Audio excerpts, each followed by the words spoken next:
Binabati kita Kalingap Rab dahil kasama ka sa Pinoy sa Pinoy history, no? Talagang napansin ang inyong ni Kuya Bal. Salamat po. Grabe. Yo, it's me. I'm back again. Kalingap Super Mario, guys. Hindi guwapo pero may itsura. Alright.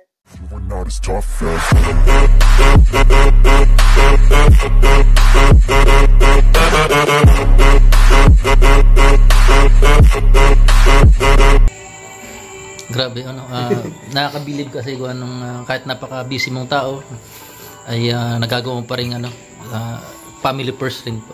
Oo, syempre kasi kaya rin naman ako nagsisikap dahil para rin naman sa kanila, para sa family ko, para kina mama, papa, kina Jack, sa anak ko, at pati na rin sa mga iba pang mga kamag-anak. At sa beneficiaries. At beneficiaries. So, dapat paminsan-minsan mag-relax din tayo, huwag yung puro trabaho, mag-enjoy para makapagpahinga naman yung ating isip. Binabati kita Kalingap Rab dahil kasama ka sa Pinoy sa Pinoy history, no? Talagang napansin ang inyong ni Kuya Bal. Salamat po. Grabe.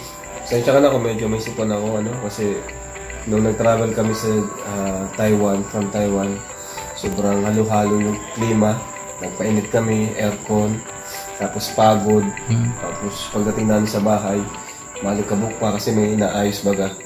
Kaya yun, sinipon ako. Si Baby Rabay nga, sinipon din.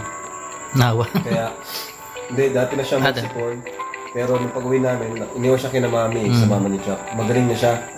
Ngayon, pag-uwi namin sa bahay, sinipon ulit. Ibig sabihin, allergy siya sa alikabok. Kasi may inaano doon ay renovation. Kaya ang ginawa ko, binalik namin kina mami. Yun. So, habang di pa ayos yung ginagawa doon, doon muna siya. Maganda rin, preskong napunta na ako doon eh. Nasa gitna ng palayan. Ganda ng Ano siya doon? Kontento siya doon. Ayun. So, bakit mo pala ako na-vlog na yan, Kuya? Mayroon ka ba? Kasi, nakaka-proud lang ko sa dami-dami ng vlogger sa Pilipinas, talagang napansin. Dami. Halos lahat yata content creator na ngayon eh. Kabagay. Basta may cellphone, YouTube, automatic Facebook na yan.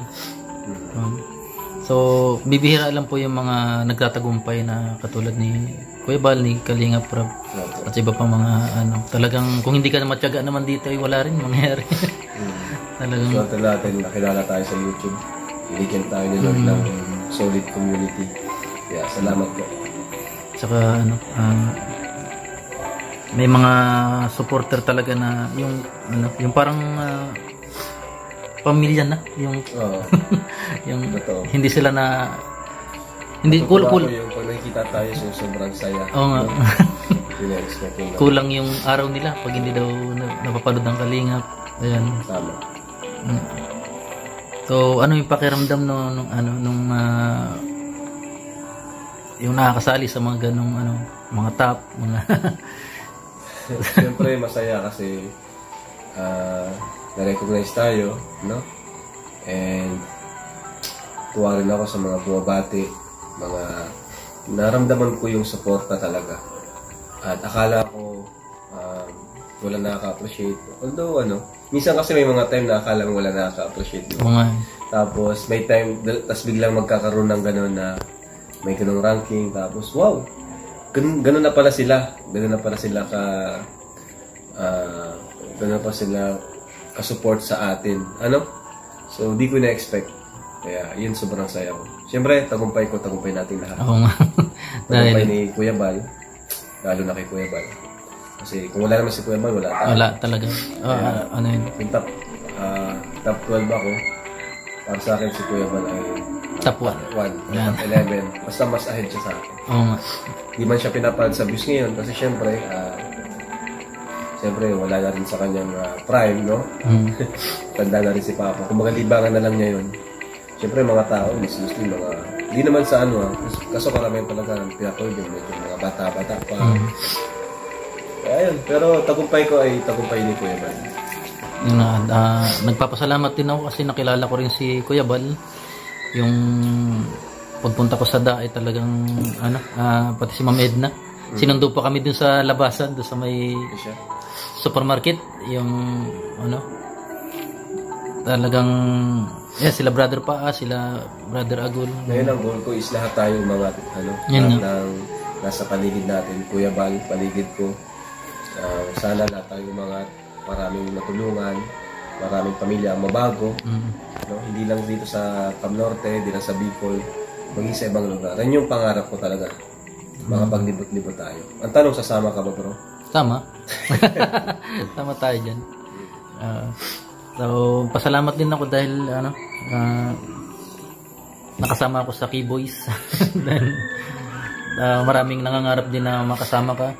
Pero siyempre Meron nga akong nasa tatlo pa yung naghihintay. meron pa. Naghihintay ng approval o nag-a-apply sa akin na gusto sumama. So, Parang kilala ko yan. ngayon is, muna, timplahin muna natin yung mga team. Kasi ngayon medyo mainit-init pa, dami rin nakakapansin na yung iba ay walang ginagawa na charity daw. No? Tama naman yun. Dapat di mawawala yung charity sa atin. Kasi doon tayo nakilala eh. Charity vlogger tayo, bakit mawawala yung charity? Tama. Go, go, go, go, go, go, go.